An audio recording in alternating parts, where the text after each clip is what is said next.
আজি দ্বিতীয় পৰ্যায়ৰ পঞ্চায়ত নিৰ্বাচন ভোটাধিকাৰ সাব্যস্ত কৰিবলৈ পুৱাৰে পৰা ভোটকেন্দ্ৰসমূহত শাৰী পাতিছে ভোটাৰ ৰাইজে সমান্তৰালকৈ জনপ্ৰতিনিধিসকলেও ভোটকেন্দ্ৰত শাৰী পাতি ভোটদান কৰা পৰিলক্ষিত হৈছে মৰিগাঁৱৰ বিধায়ক ৰমাকান্ত দেউৰীয়ে মৰিগাঁও জিলাৰ 12 নং চৰাইবাহী চাবুকধৰা জিলা পৰিষদৰ অন্তৰ্গত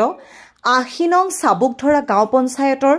9 দলবৰী প্ৰাথমিক বিদ্যালয়ৰ 19 নং ভোটগ্ৰহণ কেন্দ্ৰত নিজৰ ভোটদান সাব্যস্ত কৰি পঞ্চায়ত নিৰ্বাচনৰ ফলাফলত বিৰোধী ধুলিখাত হ'ব বুলি মন্তব্য কৰাৰ লগতে ভাৰত পাকিস্তানৰ যুদ্ধ সম্পৰ্কে সন্ত্ৰাসবাদ নিৰ্মূল হওক বুলি প্ৰকাশ কৰে বটদ্ৰবাৰ পৰা মেহদি জামানৰ ৰিপৰ্ট এনি এক্সপ্ৰেছ প্ৰথম পৰ্যায়ত 2 তাৰিখে হৈ গ'ল 2 তাৰিখে অসমৰ বিৰোধী দল ধুলিচাত হৈ গ'ল আৰু আজি দ্বিতীয় পৰ্যায়ৰ নিৰ্বাচন অসমৰ দ্বিতীয় পৰ্যায়ৰ নিৰ্বাচনত আজি আৰম্ভ হৈ আছে মোৰ নিজৰ ভোট কেন্দ্ৰত মই ভোট দিছোঁ বিৰোধী ধুলিচাত হৈ যাব কোনো সন্দেহ নাই মাননীয় প্ৰধানমন্ত্ৰী নৰেন্দ্ৰ মোদী জাতীয় উন্নয়ন দেশৰ নিৰাপত্তা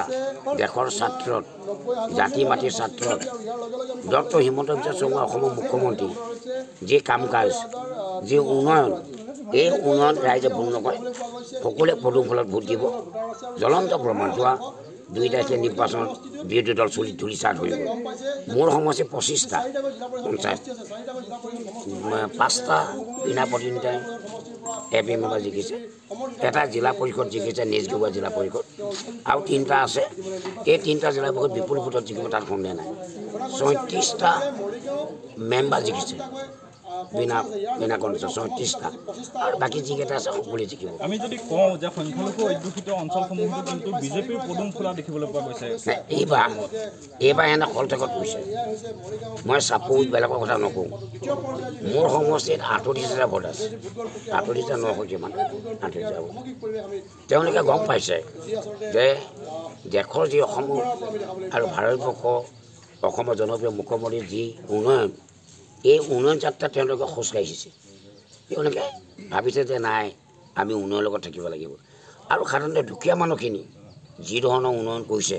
আমাৰ চৰকাৰে গতিকে দুখীয়া মানুহখিনি কেতিয়াও বিচলিত নহয় আহিছে তেওঁলোকে বিৰোধীয়ে মিটিং পাতিব পৰা নাই ইয়াতকৈ লজ্জিত বিশেষ একো হ'ব নোৱাৰে এখন মিটিং নাই বিৰোধী গোপনে মনে মনে কোপত এখন কৰিছে তাত 2-4 কৰিছে গতিকে বিৰোধী যে ধৰিছাত সেইটো প্ৰমাণ হ'ল বৰ্তমান সময়ত ভাৰত আৰু পাকিস্তানৰ যুদ্ধ আৰম্ভ হৈছে এই ক্ষেত্ৰত কি ক'ব ভাৰতবৰ্ষৰ ৰাইজৰ সকলো জনগণকে মই আহ্বান জনাম অনুৰোধ জনাম যে নিশংক যিটো হত্যা এইটো নিন্দনীয় গতিকে এনেকুৱা হত্যা নহয় কেতিয়াও হ'ব নোৱাৰে যে দুষ্কৃতি সন্ত্ৰাসবাদী নিৰ্মূল হওক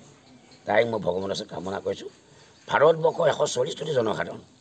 সকলোৱে আহ্বান কৰিছে যে নিশংক হত্যাকাৰীক ধৰ্ষণ